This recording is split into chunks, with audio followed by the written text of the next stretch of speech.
잭슨 홀 미팅이 끝났고요.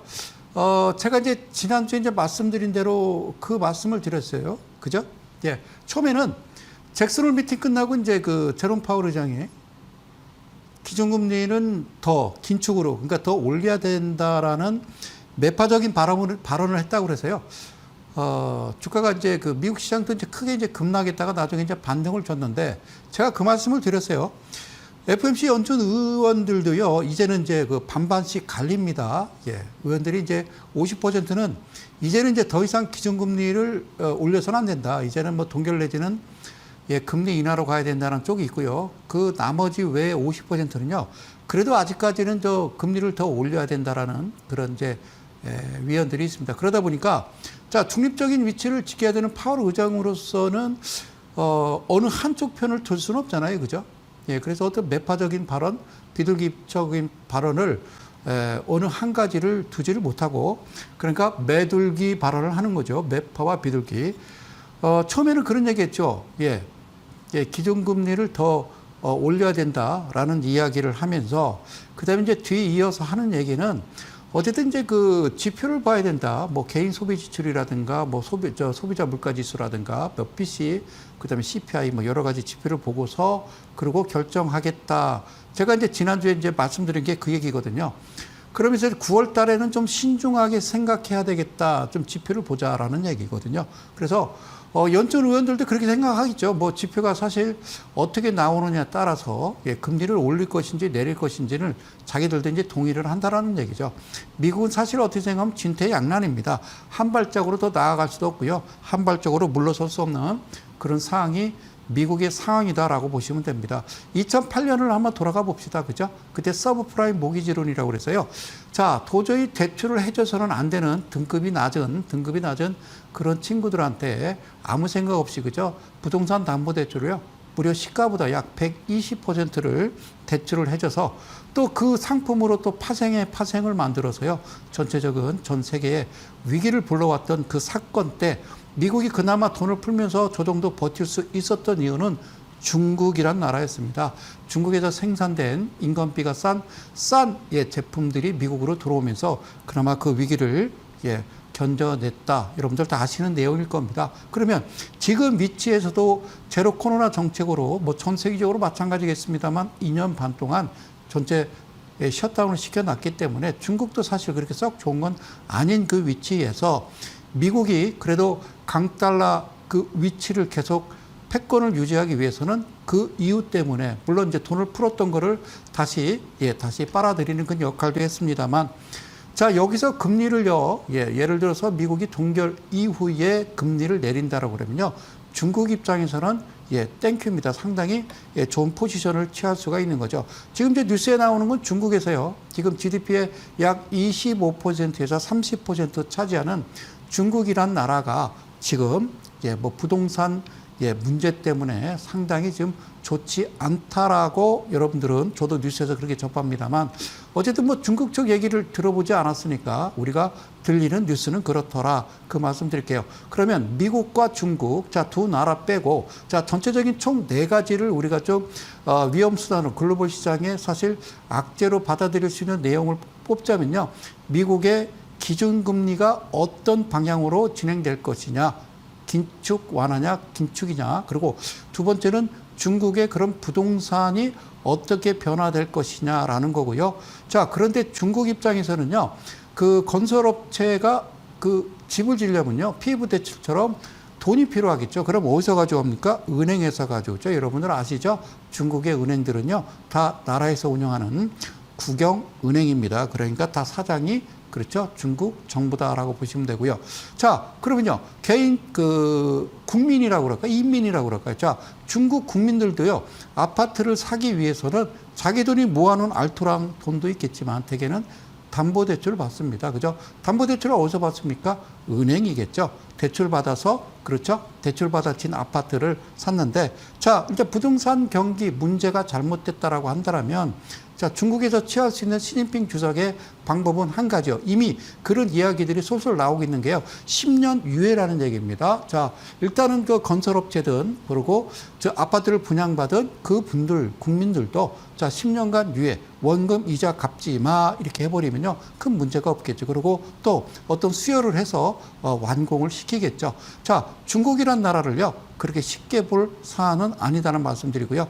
자, 세 번째는 뭐냐면요. 바로 러시아 문제입니다. 러시아가 빨리 끝났으면 좋겠다라는 생각이 많이 듭니다. 그래서 러시아 우크라이나 전쟁이 빨리 끝나야 어떤 재건산업 또 우리나라에도 관련된 종목들이 수혜를 받겠죠. 이미 대기하고 곧 끝날 것 같은 생각에 우리 우크라이나 뭐 재건사업의 관련주들 테마주들도 한참 돌았었습니다만 아직까지도요. 지금 뭐 끝날 기미는 보이지 않습니다. 언제 보이느냐? 간단합니다. 제가 볼 때는요, 올 한 3, 4분기 정도, 4분기 정도, 3분기 말 정도에는 뭔가 좀 구도가 나오지 않겠는가. 그 얘기는요, 미국의 공화당 예비 선거. 자, 공화당이요. 일단 대통령 후보 바이든과 같이 붙을 후보는요, 단연 트럼프 전 대통령이 지금 55%에서 약 65% 지지율을 보이고 있으니까요. 일단 바이든과 트럼프다라고 보시면 되겠죠. 그랬을 때에 러시아 입장에서는요, 아무래도 전쟁을 끝내지 않겠는가 이런 생각합니다. 그리고 마지막 불안하고요, 긴장을 하는 거는 바로 중국이겠죠. 이미 트럼프는요, 그런 공약을 미리 내세웠습니다. 자, 내가 대통령이 다시 재선된다면 전 세계 모든 수입 물량의 관세를 10% 물리겠다라는 거는요, 중국 제품이 많이 들어가거든요, 미국에. 자, 마지막으로 중국인데요. 이 일은 없어야 되겠죠, 그죠? 중국이 마지막으로 그럴 일은 저는 일단 제로 베이스에 놓고 보겠습니다만 대만을 침공했을 때입니다. 대만을 침공한다라고 그러면 정말 이거는 이제 전 세계적인 악재겠죠, 그죠? 그럴 일은 없겠지만 예를 들어서요, 중국이 대만을 침공하게 되면은 중국 입장에서는요, 중국에서 배가 한 대도 나가지 못하고요, 배가 한 대도 못 들어오죠, 전쟁 중이니까. 그러면 전 세계 물동량은 끝나는 겁니다, 그죠? 그럼 전 세계적으로 경기는 안 좋겠죠. 자, 시진핑 주석도 그걸 알 겁니다. 그래서 어떻게 진행할 것이냐, 시진핑 주석이. 마지막 카드는 대만 침공이겠죠. 자, 그런 카드를 썼다가는요, 정말 큰일 납니다. 자, 중국 같은 경우는 뭐 14억 인구 자기들이 생산해서 자기들 자체적으로 소비가 가능하지만 인구가 5,000명, 즉 5천만 명, 1억 이하 되는 나라들은요, 너무 힘든 겁니다. 예를 들어서 일본 같은 경우도요, 자체적으로 생산해서 소비해서 경제는 돌아갈 수 있는 구조거든요. 그래서 우리도 애를 많이 낳아야 될 텐데 그럴 일은 없고요. 자, 화면 들어가서요. 제가 잠깐 HTS 잠깐 열어서요. 오래간만에 좀 설명을 드릴게요. 어떤 분들이 저한테 그런 질문을 좀 하셔서요. 소장님이 보시는 차트가 좀 특이합니다라고 말씀하셔서 잠깐 설명드리고요. 제가 칠판으로 넘어가도록 하겠습니다. 자, 화면 좀 보실까요? 자, 이게 제가 보는요. HTS인데요. 자, 여러분들 보시는 거와 좀 다르죠? 여러분들 보시는 5, 10, 20, 60, 120 이런 이평선은 사용하지 않습니다. 여러분들 보시는 거는 신호검색과 라인을 하나 넣어놨고요. 이쪽으로 좀 들어가서요. 이쪽이 좀 보이실라나요? 자, 안 보이나요? 자, 이렇게 좀 넘어가서요.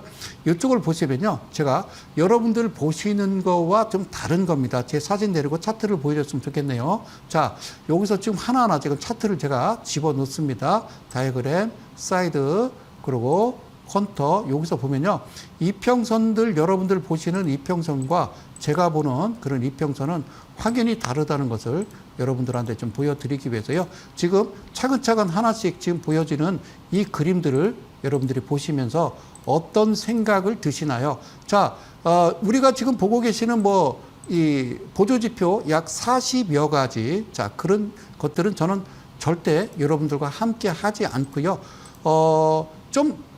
그렇죠? 좀 특이하게 약 한 100여 가지의 저는 자체적으로 보는 차트가 있다라는 겁니다. 그러면 HTS에서 한 화면에 보일 수 있는 거는요, 보조지표는 30개밖에 안 되거든요. 그걸 닫고. 자, 그러면요, 이 화면을 이렇게 보시면 여러분들은요, 어떻게 보이시는지 한번 말씀을 드리고 싶죠. 자, 이쪽 부분에 이게 뭐라고 이야기하는지 잘 모르시겠죠. 그래서 하나하나 어떤 기준과 원칙에 따라서 하나하나 지표를 만들어서 약 100여 개의 지표를 만들어서 사용하고 있다라는 겁니다. 물론 신호 검색과 그리고요 또 강세 패턴 자체, 강세 약세 패턴도 자체적으로 만들어서 운영을 하고 있다 이렇게 보시면 되겠죠. 차트를 이렇게 들여다본다면요 어느 부분에서 매수해서 어떻게 진행을 해야 되는지는요 바로 차트 안에 숨어 있더라는 거죠. 여기 상단에 보시듯이요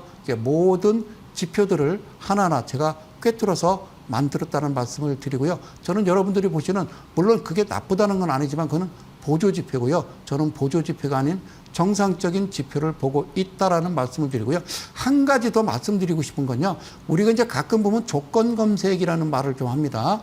여러분들 지금 화면에 다 노트북이 작아서 안 나오는데요. 여기 이제 좌측에 보시면요. 여기 이제 조건 검색들이 이렇게 나오죠. 가끔 저도 이제 TV 방송을 보다 보면요. 무슨 어떤 특별 무료 공개 방송을 하면서 여러분들한테 어떤 조건식을 하나씩 드립니다라고 얘기하는데요. 저는 조건식이 약 150개. 지금 앞서 말씀드린 대로 여기에 있는 모든 차트의 하나의 지표 하나하나당 조건 검색식이 다 주어진단 말이죠. 그러면 조건 검색식은 약 150개가 된다라고 보면 되는 거죠. 그래서 여기서 여러분들 잘 모르시겠지만 여기서 딱 실시간 검색하면요. 종목들은 내가 어떤 기준으로 해야 될지에 대한 기준은요. 그때그때 상황의 경제 상황에 따라 다 다르다는 겁니다. 여기서 쭉 보시면요. 제가 이쪽으로 좀 옮겨올까요? 고맙습니다. 이쪽 보시면요.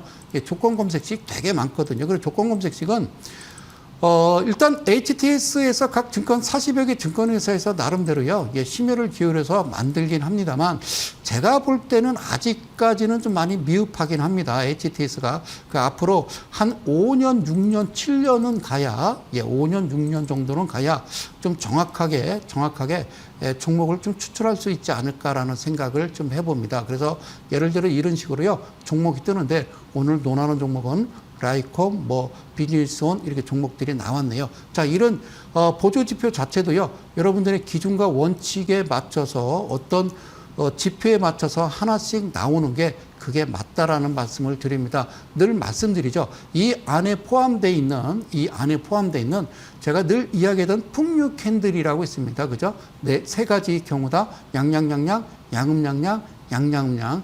반대로는요. 음봉 네 개죠. 음양음음, 음양음음. 음음양음이 되겠죠. 그죠? 그래서 풍류 캔들이라고 하는 것도요. 사실상 제 방송을 보시면서 세 가지 조건이다. 좋다 그러면요. 통계학만 전공하더라도 그냥 한두 시간이면 그냥 만들 수 있는 거거든요. 근데 놀라지 마십시오. 그렇게 만들었겠습니까? 아무래도 방송에서는요. 그렇게 이야기하지 않겠죠. 풍류 캔들의 수식은요. 엄청난 거고요. 세 가지의 경우라고 말씀을 드리지만 실제로 176가지의 경우를 두고 여러분들한테 설명을 드리는 거다. 그렇게 아시고요.